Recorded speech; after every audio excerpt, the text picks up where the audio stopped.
Good afternoon, everyone. You're all very welcome to our AWARE webinar this afternoon, where we're going to be talking about suicide. My name is Dr. Susan Brannick, and I'm Clinical Director here at AWARE. So just as we're taking a few moments to allow people to join, just giving you a bit of information about our services here at AWARE. So as many of you will know, we run these webinars on the second Wednesday of every month. We also offer education, information, and support services to people affected by depression and bipolar disorder. So you can find more information about that on our website. And so maybe I'll just take a moment or two to allow people to join. So maybe settling in, and we'll get started shortly.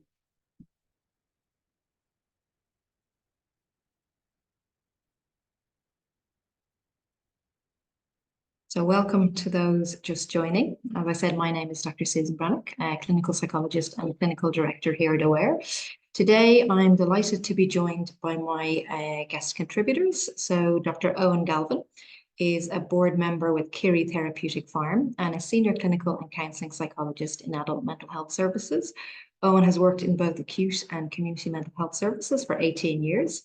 He's currently the clinical lead for the North Dublin Suicide Assessment and Treatment Centre and former team leader for the Evolve Dialectical Behaviour Therapy Programme, both of which are dedicated to responding to suicidality and self-harm within the public mental health services. Eoin is a clinical tutor and senior supervising psychologist with a doctorate in clinical psychology at Trinity College.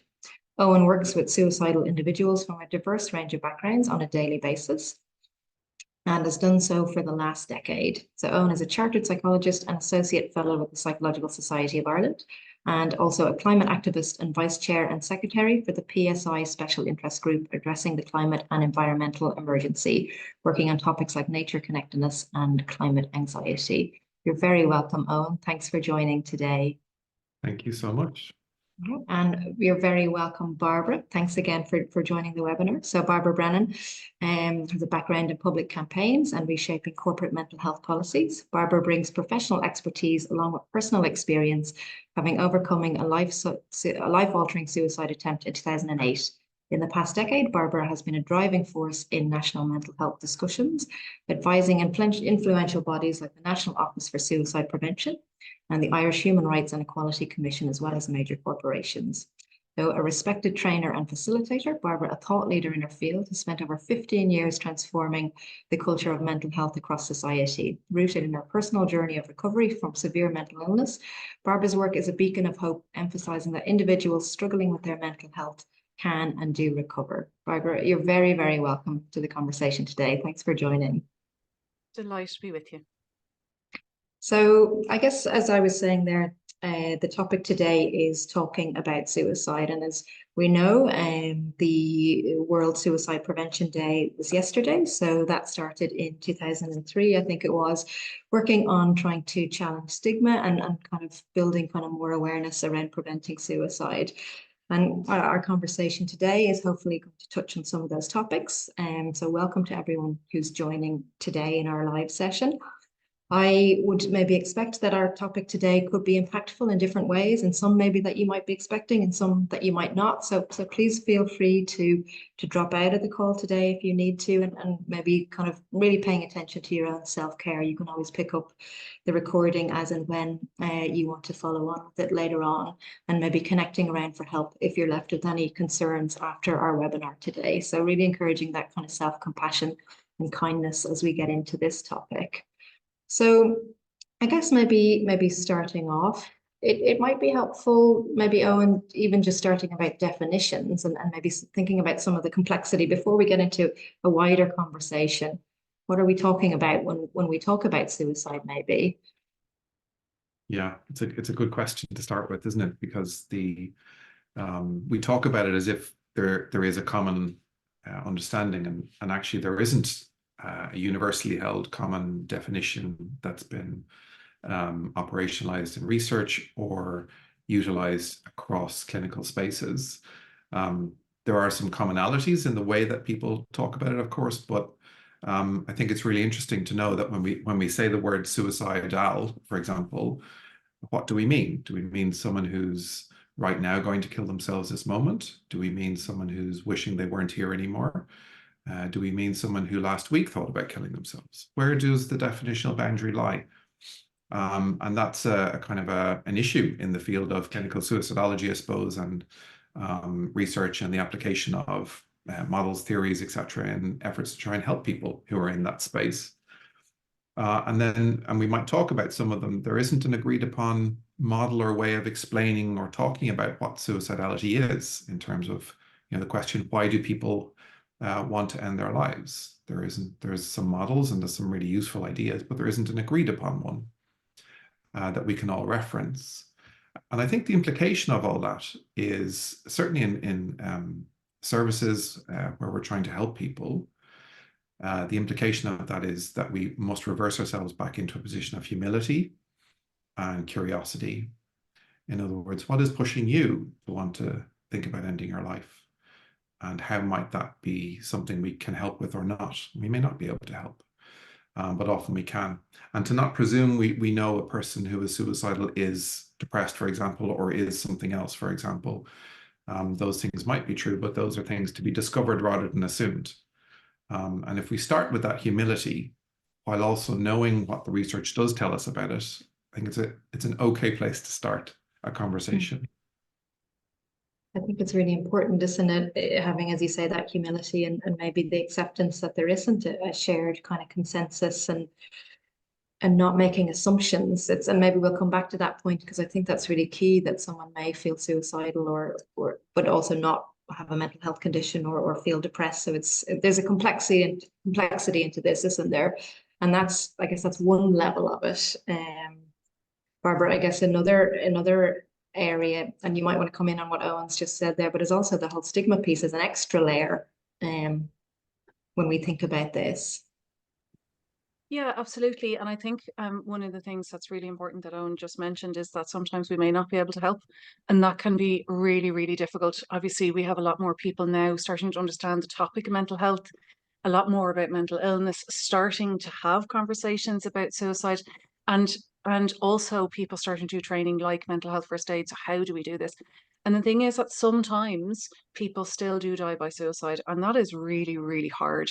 And it's one of the things from my own story. I was on life support for a week, and that was after a suicide attempt that I got all the support for. In the same 24 hours, I then made another attempt. So even though I had amazing family, I had amazing friends, I had been in the services, I had got all of the support I possibly could, I still made that attempt again. And that was how I ended up on a machine. So it can be really hard to hear that and to know that sometimes we can't help. And the thing that we really also need to hear is that we can't fix anybody, because essentially they're not broken in the first place, but also that has to come from the person first. So I think that's a really important thing to catch. So you mentioned stigma, and I think a lot of people, we know what that word is, but we don't know actually what does it feel like, what does it look like, what's the impact of it. So when we talk about stigma, what we're actually talking about is stereotyping. So this idea of having a picture of who somebody is and what they look like and characteristics that we identify them with. And then prejudice. So now I'm deciding something about this person because of what this stereotype is telling me. And then discrimination. So now I'm going to act differently because of those things that I have decided.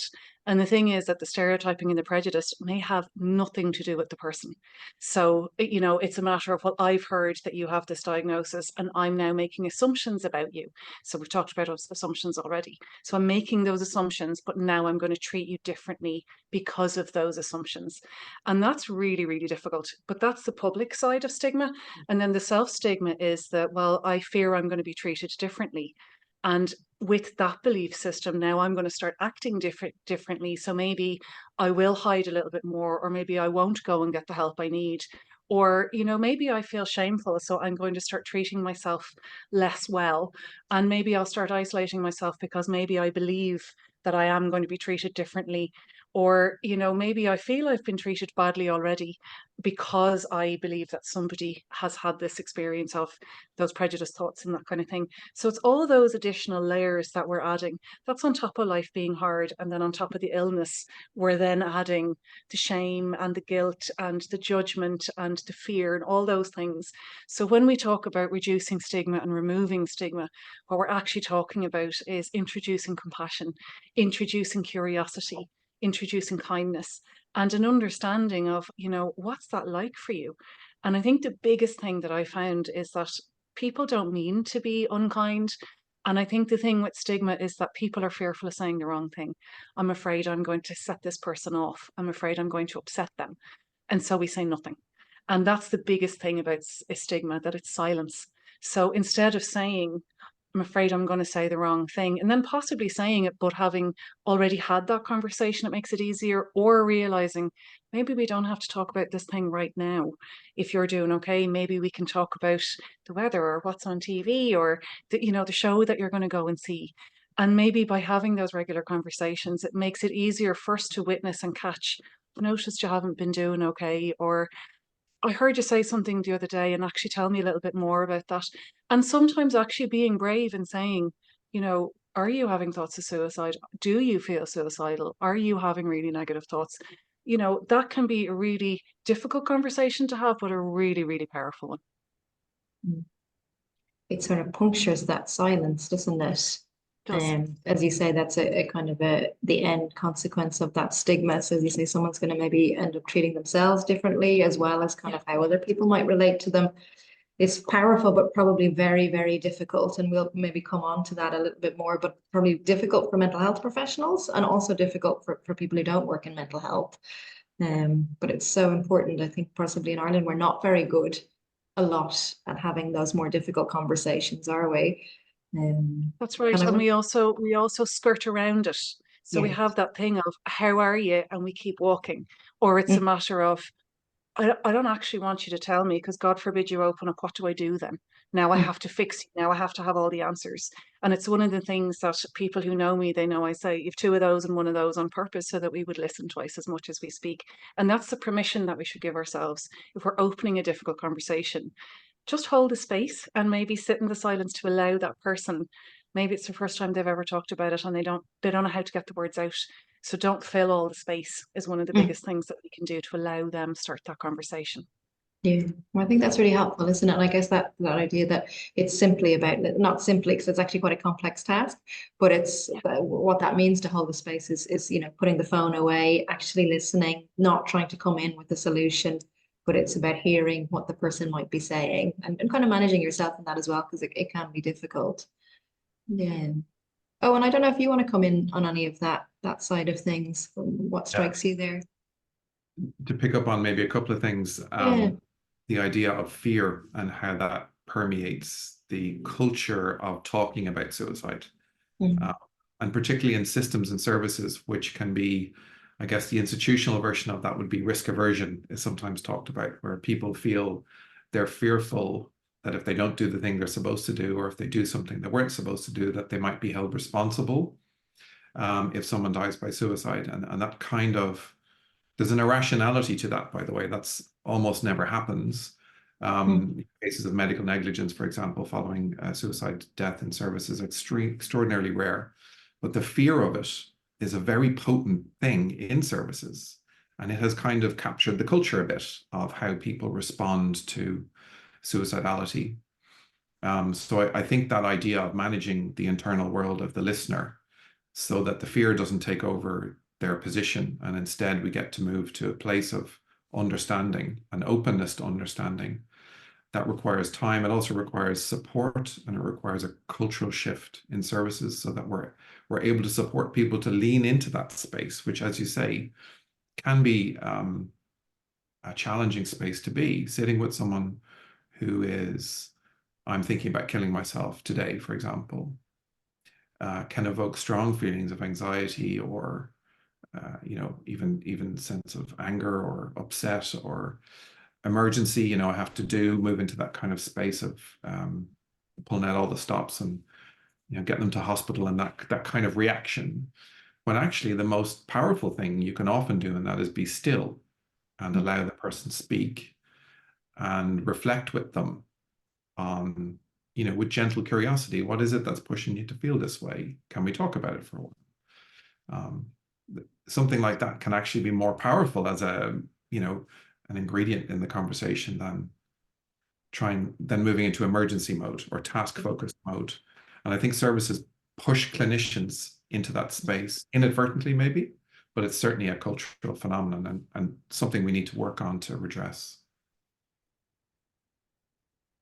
Yeah, it's as you say, it's sort of that fear element, isn't it? And that's the fear that there's going to be an inquest and it's going to be your name, and this idea that if you had made that phone call, I think this is possibly a real theme in what we're talking about. If you had made that call or if you had done something differently, things might be different. And maybe that ties in a little bit to what you were saying earlier, Barbara, which I think is really important, that some things sometimes that's not going to be the thing, which maybe goes a little bit against some of the more kind of campaigns in a sense, but this is a more of a real conversation that actually it's sometimes these things can be quite complex.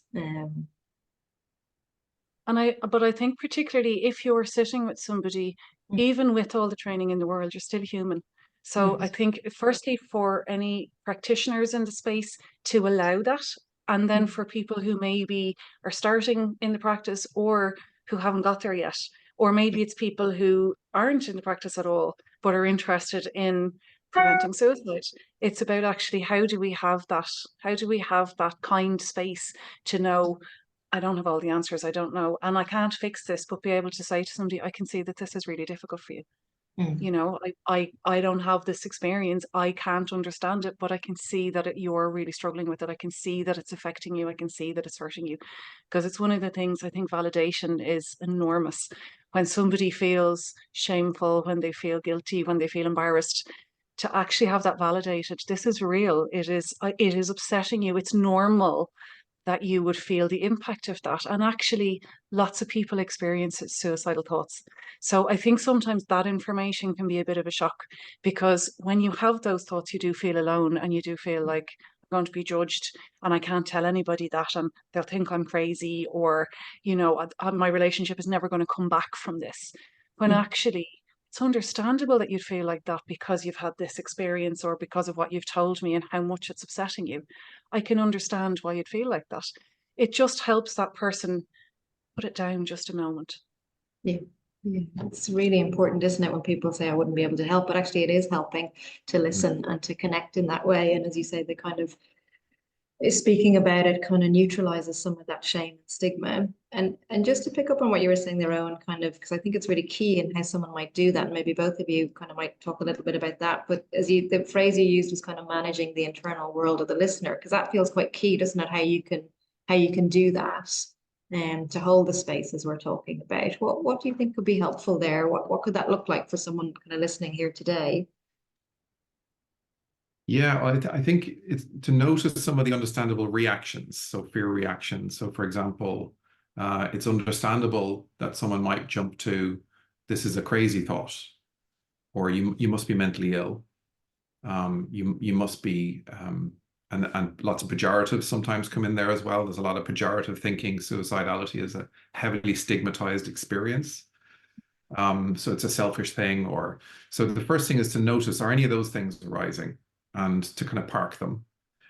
And then I think to start with some very simple questions and a genuine openness to what is it that's causing so much pain? How have you got here? What's happened? To allow the person bring you to where they are and to not suppose that you're supposed to have a frame of understanding that will explain their suicidal struggle. Because I think that's where people go wrong a lot is, this is crazy, you must be mentally ill, there's a diagnostic box for this, therefore there's a treatment or a da-da-da for this.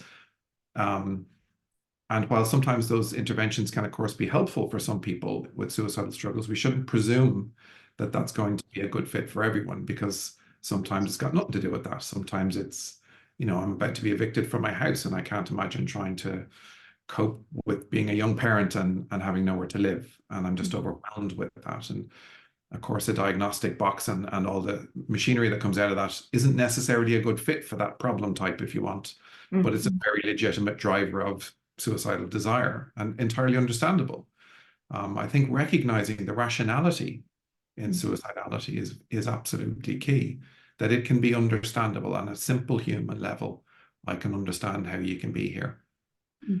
And I think that's the place we need to find ourselves in and try and, because all of those kind of reactions are also human, and not to be too critical or harsh on ourselves when they do occur, because they will occur, rather just to kind of, notice them and say, oh, put that aside, and where is this person at?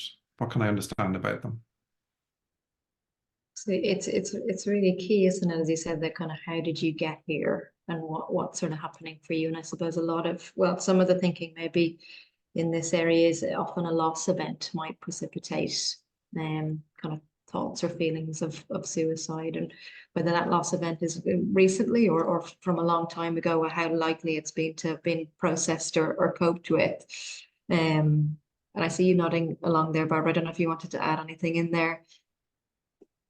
Well, I think it's that piece, so that the rationality, and the thing that we also have to understand is that we may not see the rationale that the other person is experiencing. So it can be hard to have the thought that this is a rational thing that they're experiencing, because you might just want to shake them and, have that human thing of like, you have to get out of this. Because if we haven't had that experience ourselves, or if we haven't had those kind of suicidal thoughts, it doesn't make sense. It doesn't appear rational. It doesn't appear logical, because maybe we're stepping back and seeing all these other things that person can't identify with in the moment, or maybe it's overwhelming, or maybe they're just detached from it. So it's that thing of recognizing sometimes that it's their rationality. It's like sometimes I feel like, everybody has different opinions on things. Somebody might have a different opinion to me, and I may not understand where they're coming from, or I may not agree with them, but that doesn't change the fact that they have their own opinion and they're entitled to. So I think that piece can help us with recognizing, I hear what you're saying, I hear where you're coming from, I don't identify with it, I don't have that experience, but I see that's where you are. So again, Yes. it's just allowing ourselves to be human in the judgment that we have, because it's normal to have those feelings and to question ourselves. But I think it's really important that we do have those conversations and that we do allow ourselves, because here's the thing, for the last 15 years, all the work I've been doing in this space, it's that piece where we feel we have to have the fix, we feel we have to have the answer, and that's what makes us silent. But also, most often people have the answers themselves, so it's about actually allowing them the space. And most likely, this isn't the first time that they felt that way. So any discomfort that you have in the silence and in the lack of conversation around it, it's your discomfort. So whatever you're putting on it, that's your perspective. And so most likely this person has had this thought before. They've dealt with things before. It's probably not the first time. And so it's about allowing that conversation out, and maybe even saying, this is the first time I've had this conversation. Can you steer me a little bit? Because again, it's taking that pressure off. It's normalizing it. And then maybe the person can see, well, actually, maybe you're a little bit anxious as well. So we're a little bit closer now. Yeah. I guess there's a sort of a joint vulnerability in it, isn't there? Because it's quite a vulnerable space to be in, maybe to kind of share that with someone, but also to hear it. And as you say, maybe even to name that. I'm not sure what the right thing to do is here. Even saying that can open up that kind of honesty maybe in it, which is hard but kind of worthwhile doing. Yeah. I guess maybe thinking a little bit back then, I guess how someone might get to that place, or how someone might kind of feel kind of in that place of maybe that kind of complex hopelessness. And I don't know if you want to speak a little bit to whether kind of psychology has anything to offer in terms of kind of models of some of the drivers here that we might see. I mean, obviously everyone is individual and unique, but maybe some of the theories. It's a big question, I know, for a it's so short big. webinar. There's risk factors, there's warning signs, there's themes and characteristics, all sorts of interesting lenses on that question. To link to what was said before about the rationality, I think it's useful to acknowledge some of the common spaces that make it rational, if you want. So, for example, an escape to my pain. My pain is overwhelming. This will be an escape to my pain. There's a rationality to that. I feel trapped in my overwhelming life. This is a way of getting out. I feel hopeless in my life, and this idea of escaping gives me a sense of hope.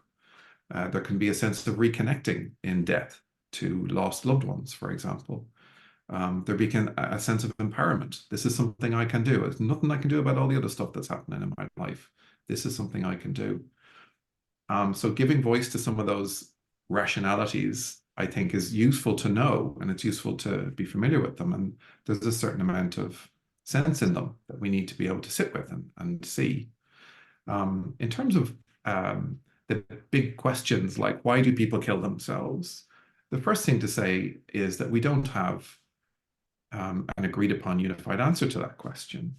And, you know, even though suicidality has been with us as long as records of human beings have existed, and it's a very common feature of the human experience with, you know, and research varies between 10, 20, 30% of populations, depending on how you define it. For example, experiencing suicidal ideation, that's, you know, hundreds of thousands, millions of people every year. So this is not an uncommon thing. Mercifully, death by suicide is a far, far rarer thing. So when we think about that's an interesting continuum in and of itself, isn't it? That not all suicidality equates to someone ending up dead. In fact, that's actually a very rare outcome. The overwhelming majority of people who think about suicide don't end up dead by suicide. So it's a common part of the human experience. There's a few prominent models and these are kind of works in progress, and the people who are working on them would of course acknowledge that. So people like Thomas Joyner, who talks about ingredients like disconnectedness, burdensomeness, and the acquired capacity to enact lethal self-injury. Ed Schneidman, that's gone back to the 80s with stress and agitation, perturbation, and psychological pain. Rory O'Connor, the integrated motivational volitional model, which is a more comprehensive overview of lots of ingredients, including kind of things in people's history, like adversity, childhood abuse, et cetera, that can set the stage for a potential for suicidality to emerge under certain circumstances in later life. David Klonsky and May's three-step model, which is around pain, hopelessness, connectedness, and acquired capacity. So these are all efforts to try and map universal kind of characteristics across suicidal people. And not surprisingly, when you try and do that with any behavior in human beings, it becomes very difficult because there's so much variation across people that answering the question, why do people kill themselves, should come with a big caveat that says, we may never have an answer that fully answers that question for all suicidal people, because there's a degree of variation.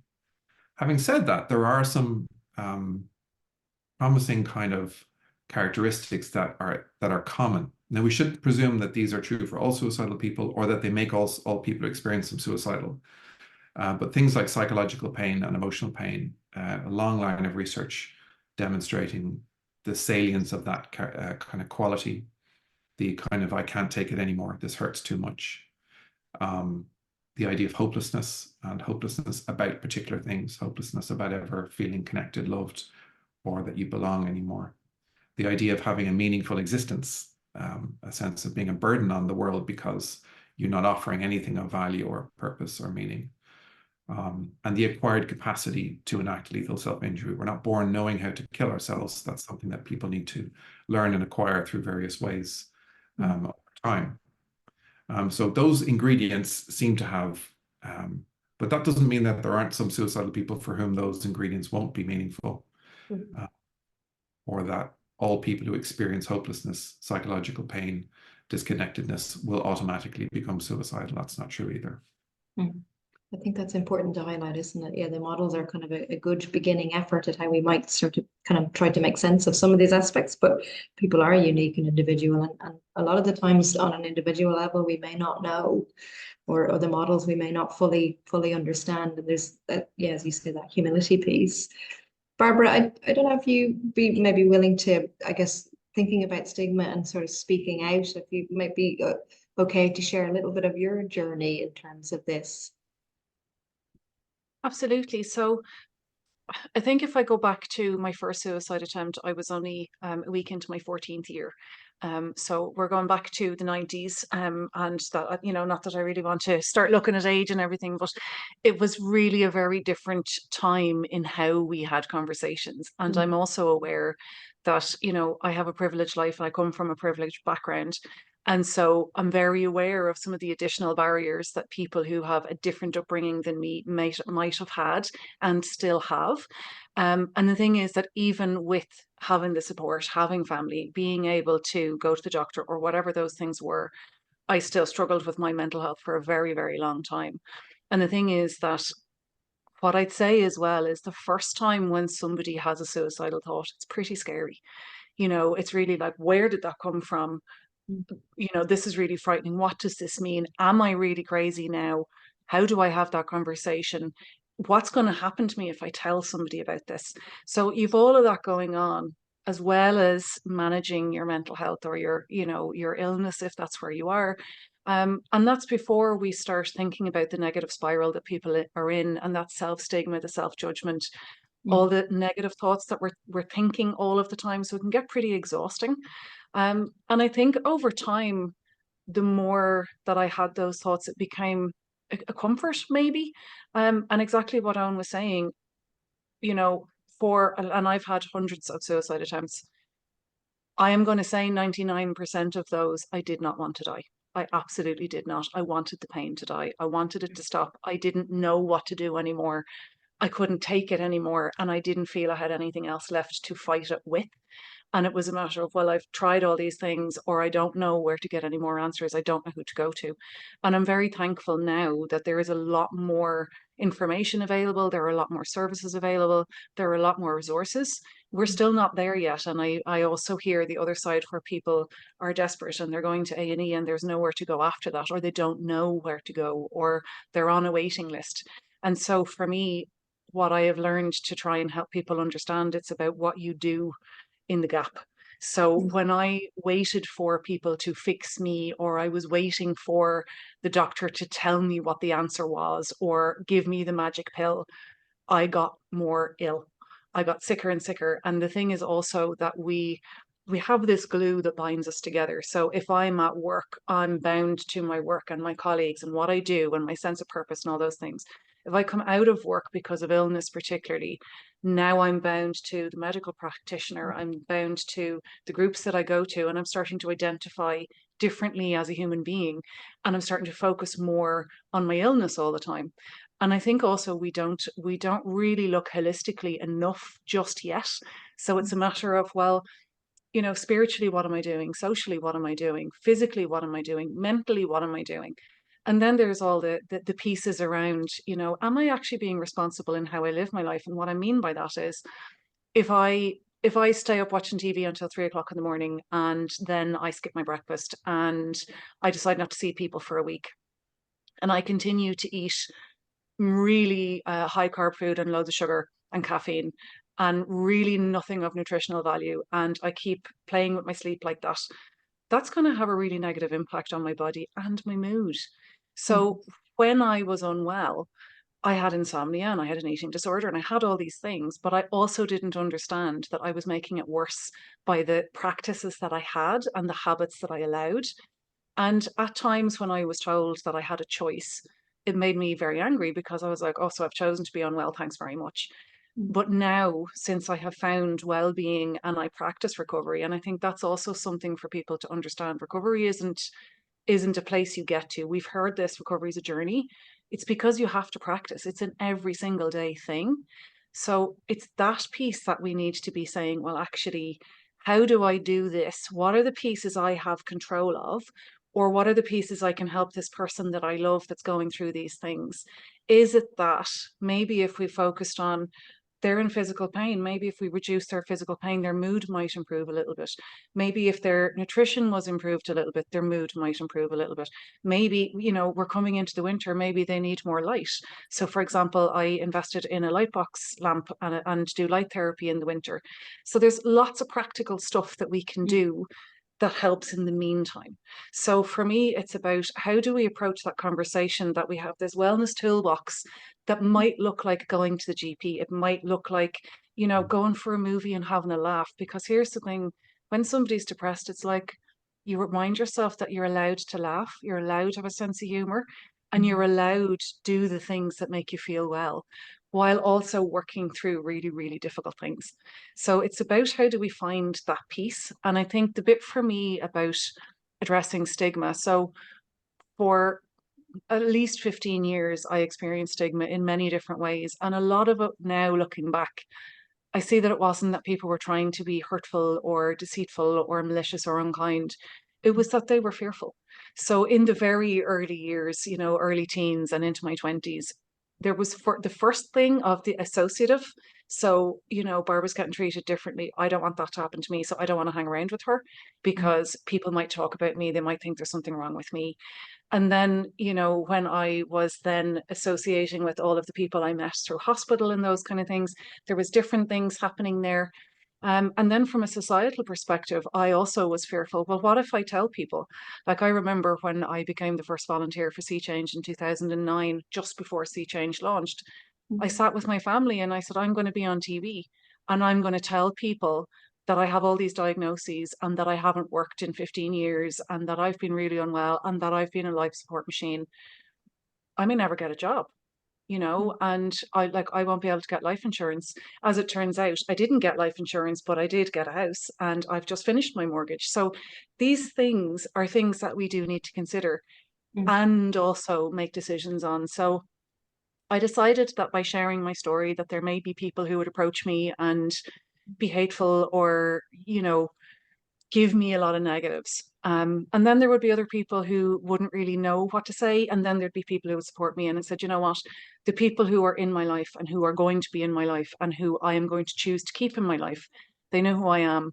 They will see me, and I'm now strong enough to recognize it. And so anybody who has something negative to say or wants to treat me badly, that's entirely their choice to do. And it's none of my business what they think of me. And for anybody who doesn't want to give me a job because I have experienced severe mental illness, I don't want to work there anyway. So I started changing my narrative. And I think it's really interesting. This year's theme is changing that narrative. I started really looking at what does this mean and becoming curious. So for me, curiosity has been an incredible tool in breaking stigma and in also finding this discovery of well-being, being a detective. What does this look like? What does it mean? And asking people and talking to my friends and family, what was that experience like for you? Or if I had done something differently, what might that have looked like? Or if you could have had different support, what might that have looked like? Would you feel more comfortable to ask questions now if I was sick again or if there was somebody else in your life? And most often, and I've actually had one experience that was phenomenal. A friend of mine, her mother got very unwell and was on very heavy medication for pain and unfortunately became suicidal, which was one of the side effects. And they came to me and they said, we need to have a really frank conversation, firstly with mom, and secondly with her medical team. How do we do that? So we had a really big conversation around, you know, the safe place to do it, the right time to do it. Who are the people in the room that mom felt safe, including her in the conversation? And then also having an outcome. So what's the purpose of this conversation? What do you want to get out of it? So having a direct conversation, but also having some kind of pointers. And I think that was one of the biggest things that we hear about journaling and all these things. Writing stuff down, if you don't have somebody to advocate for you, sometimes writing things down can be really helpful in having those kind of conversations. So I think bringing all of that back down to how do we break stigma? We've heard one conversation at a time, but genuinely it is. But we have to do the work ourselves to feel strong and safe to say, it's okay when somebody treats me in a negative way. They haven't got here yet. And I need to protect myself from that and understand that it isn't actually about me. It's about something that they're experiencing or that they don't understand yet. So I think we are coming a really long way to making it better, but we still have ways to go. And obviously, as far as I'm concerned, the only number of suicides that is acceptable is 0. And we're not there yet. It's really powerful what you're saying, Barbara. There's so much in it, you know, and it's really helpful to hear. And I hope it's helpful for kind of people listening, as you say. It is one conversation at a time. This is one of many, isn't it? But I think the kind of steps in what you do and kind of speaking out does really support in that, doesn't it? It kind of brings us along. It sort of brings everyone along. Out of interest, out of the 3 potential responses in terms of sharing your experiences, what did you find of the people who maybe didn't quite know what to say or might have been negative or felt very kind of grateful for that? What was your experience?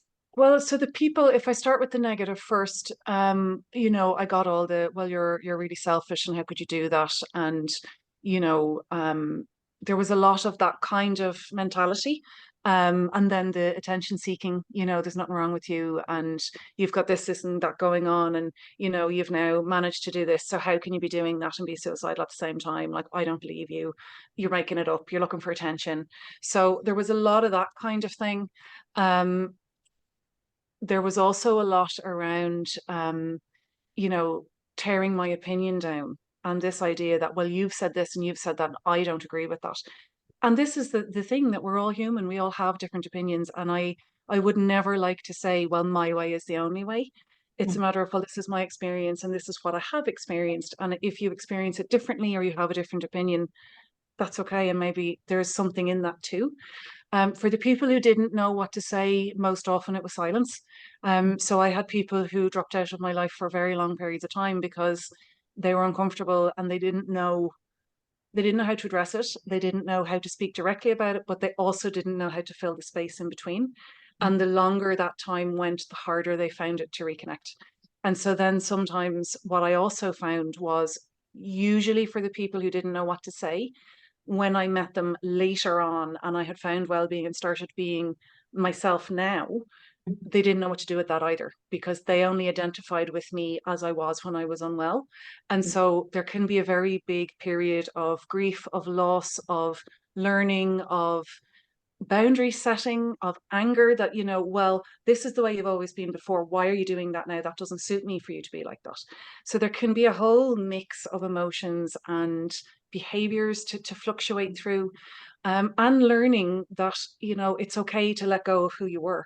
Because the thing is that I learned how to be bipolar when I got, you know, I learned how to be depressed when I got that diagnosis. And then at 25, I learned how to be bipolar. And then, you know, when I survived suicide, I learned how to be a suicide survivor. I am more than the sum of all of the experiences I've had. And I think that's the bit that we need to understand, that it's okay to let go of things and become who you are and become who you're going to be. So for those two groups of people, that can be really challenging. And it also challenges stuff about them. So again, it's understanding what you think about me is none of my business. And then for the people who were on this journey for me, and with me, a lot of them would come to me and say, haven't a clue what this is like. And would you mind me asking? And sometimes they'd ask questions and they might say something and then they'd say, that kind of came out funny. I don't think I meant it like that, but this is what I'm trying to get at. And because I made it safe for them to have those conversations, it made it easier for us to talk about these things. And like that, for my friends to then be able to come to me and say, well, I've heard about this family and they're really struggling and can you give me some information? Or like that, my mom is not okay. What do I do? You know, so those conversations have now become normal in my life and with the people who I care about, because it's something that we all experience. We're all human. We all experience pain. We all experience struggle. It's just at a different level. So I think it's normal for people to have fear. It's normal for people not to know what to say. I think the way that we fix that is asking ourselves, what's that about? If I'm having a very strong negative reaction or I don't know what to do, I need to ask myself, what's this about? What is my unconscious bias telling me here? What am I bringing into this that actually doesn't belong here? And I think that's how we can start to have different conversations. And it's the same with if we're sitting with somebody who is really struggling, we might need to park our judgment a little bit. We might need to recognize when that stuff is coming up and then say, you know, I'm witnessing that I'm having this feeling and maybe I'm coming across a little bit defensive and I didn't mean to. You know, that's my stuff that I'm bringing in here, and actually I shouldn't be giving that to you in this moment as well. So it's about open conversations, really. Yeah, that's great. Thank you, Barbara. There's, as I said, there's a lot in what you say, and that's kind of, yeah, as you're opening up those conversations and maybe just thinking a little bit about our time and taking some of the questions actually from people who are on. And apologies if we don't get to your questions. So we'll try to get to as many as we can. There's one here maybe that is kind of interesting if we were to kind of extrapolate maybe the kind of broader theme from it, because I think this might be true for many people actually. So this is this idea of having a lot of thoughts about ending one's life or thinking about suicide, but not really in an intention to act. So the word that this person has used is kind of fantasies around it, and that might fluctuate depending on how kind of things are for this person. So I don't know, Owen, if you want to kind of take that idea of kind of Yeah, I guess there's thoughts of I'm go on. some implications in that Mm, that would be useful to pull out, because I think mm, sometimes we can get caught in they're only thinking about it, mm, as in we therefore think they're not going to act on it. yeah. And that may have been true up to this point, but actually we're terribly poor at predicting, Mm, nor should we try to predict who will or won't die by suicide. So it's really important to look at suicidal ideation or thoughts as a kind of a red flag psychologically and emotionally for the person, without getting hung up on the whether they're going to do it or not bit too much, and leaning more to the what's driving you to feel this way? What can we do to help about what's going on around the space that you're in? Um, because sometimes, particularly in services, there's a ideation, no intent is the kind of note that often gets written. Therefore, it's not serious, and it gets kind of washed away, and the conversation about why the person might feel that way can get shut down. The other extreme on that is imagining that all suicidal ideation is going to turn into suicidal behavior and death by suicide. So people get caught into almost kind of an emergency reaction every time it's mentioned, as if it's about to happen, as if someone's like about to have a heart attack. You have to call the ambulance straight away. And actually, our territory should be in between those two spaces, defined by collaboration in exploring what is it that's pushing you to want to end your life, and what can we do to help about it. And that version of the conversation can be for everyone. That's not just a clinician's position. That's for parents, for teachers, for friends. Anyone can find themselves in that space. I'm not going to react as if this is an emergency Mm, necessarily, and I'm not going to dismiss it because you're only quote unquote thinking about it, and that therefore it's not real or serious. I'm going to stay curious and see if I can find a way to be useful in your journey or supportive in your journey. And that's never a bad idea. It's one of those certainties, of which there are a few in this space. mm. But a collaborative, curious, empathic position, it's hard to think of when that's a bad idea. It's really good, isn't it? Because I suppose that is something that we can all do, is kind of stay curious. It's and that, as you said, that question of how can I be of use here? So it's kind of, again, it's kind of where we started from a bit earlier about kind of assumptions, this and kind of wanting to know maybe this is a signal of something needing attention. Something's wrong here if these are the thoughts that are coming. And I don't know, Barbara, if you wanted to add anything into that, no, before Yeah, we well, it's continue. funny. So I did a conference this morning down in Cork, and it's really interesting when we talk about negative thoughts. Mm, We say the word negative, there's not good and bad thoughts, they just are thoughts. The thing is that what we experience is these emotions that we don't like, these feelings that make us uncomfortable, and maybe our behavior is shifting. The thing is that if I say negative, meaning like anger, sadness, upset, mm, disgust, all of that side of things, fear, embarrassment, shame, all of those, they're not bad, but they're telling us I don't like this. I mm, would prefer something else. It's an indicator of you need to change something. If you're continuing to feel these things, you're continuing to stay on this path, then you need to do something about it. You need to shift, you need to pivot, you need to get help, you need to get information. What is this thing telling you?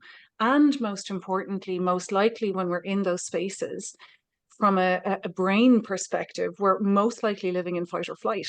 Because mm, when we have that really strong aversion to something, or when we're very angry, we're getting ready to fight for something. Or if mm, we're really anxious and we're really fearful, we're getting ready to flee.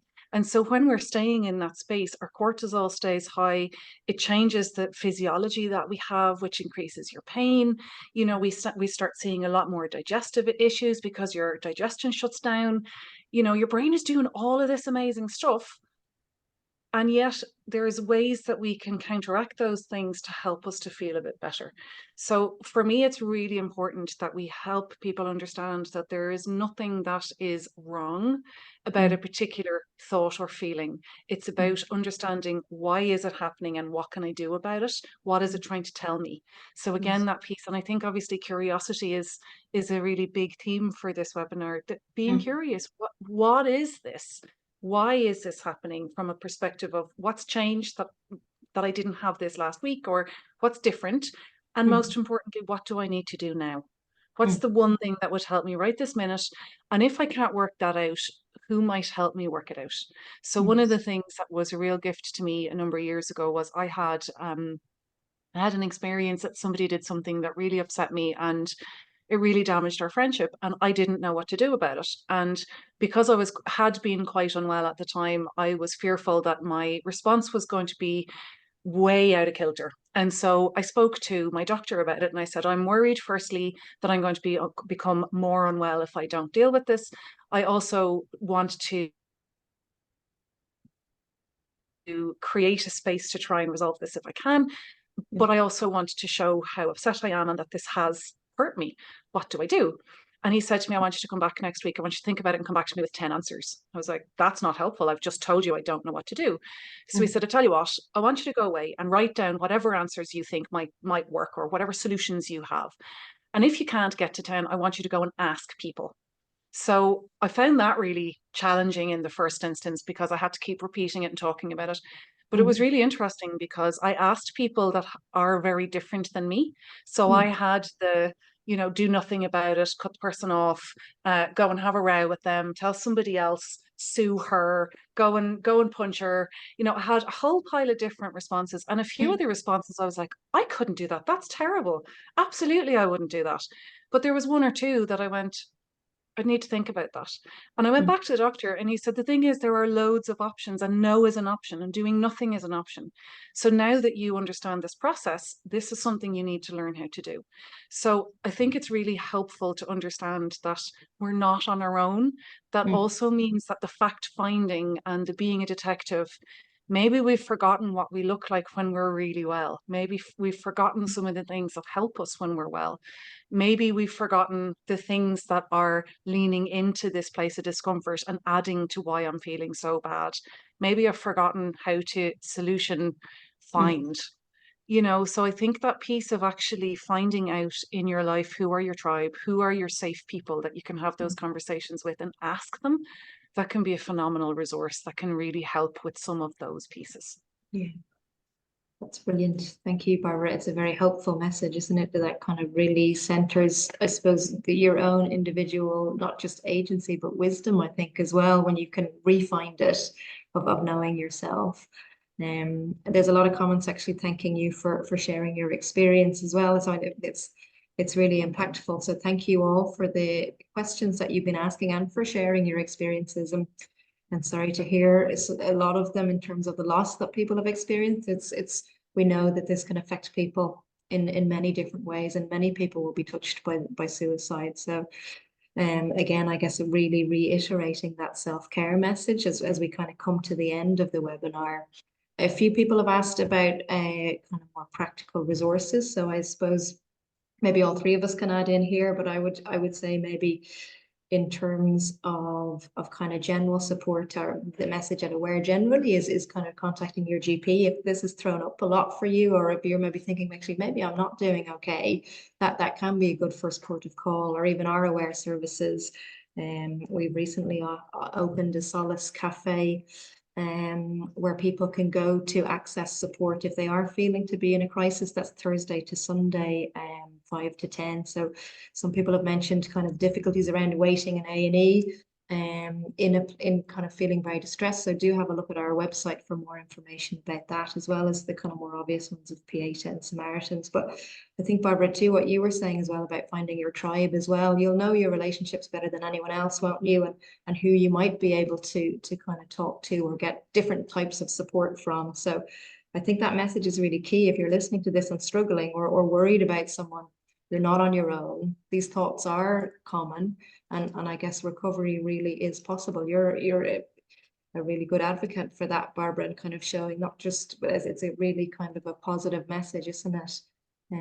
So it's the key bit, I think, is taking that first leap that can feel quite frightening, to maybe say how things really are, or to ask someone how things really are. But as I say, help is out there. And I don't know if as we kind of come to the end, if either of you want to kind of share anything about any additional resources. Maybe I'll start with you, Owen, and come back to you, Barbara. I would say listen to people like Barbara. And there's a wonderful website by an attempt survivor called Desiree Lestage in the US, and the website's called livethroughthis.com or .org. And she is a photographer, but she has done a simple but very powerful thing of taking a picture of suicide attempt survivors and asking them to tell their story, and then listing them all with the pictures. And there's now hundreds up there. So this is essentially a catalogue of people who have found their way. And one of the most powerful, it can be painful, but most powerful things to acknowledge in the teeth of a suicidal crisis is that other people have been in this space, and other people have found a way through, and other people were as deep in the hole as you are and attempted to end their lives, but found a way through. And that's not to minimize or dismiss the struggle. It's just to acknowledge that reality, that people do find a way through. And coming from people who've actually walked the walk and gone through that space, to my mind, is a much more powerful lesson than a clinician or someone else saying, I don't think you should do it for whatever reasons. So I listen to people like Barbara. Thanks, Owen. Barbara, the last word from you. Thank you so much, Owen. And the thing is, there's so many comments there that I would love to respond to all of them. And I think there's one that really stood out to me. And it's about the advocacy piece. So it was that piece of, if I'm not being heard, and say I'm seeing my GP or whoever it is, and they're not taking me seriously, or they're not listening. It could be your family member, it could be your workplace. If you are dealing with somebody that you don't feel you're getting support from, you need to start looking at what other support systems there are. So when there's practical things like, okay, I can't get into another GP service, then it's about, well, what other support? So like tapping in with Aware, or going to some of the other places that are there, lifting the phone. In the meantime, it could be that you need to ring Samaritans so that you have somebody to talk to, and making sure we do the self-care. So it's those things of, so I have a tattoo that says anyway on my hand. It was a poem by Mother Teresa, and it was basically that, people will hate you, love anyway, you'll build, and people will knock it down, build anyway. So for me, it was like Rules for Life. But what it also was, and it was one of my first tattoos that was open for people to see when I hadn't decided who I was going to be yet. For me, it was the reminder of do these things anyway. When I don't feel like doing my well-being things, when I don't feel like stretching, when I don't feel like eating properly, when I don't feel like telling the truth about how I feel, do it anyway.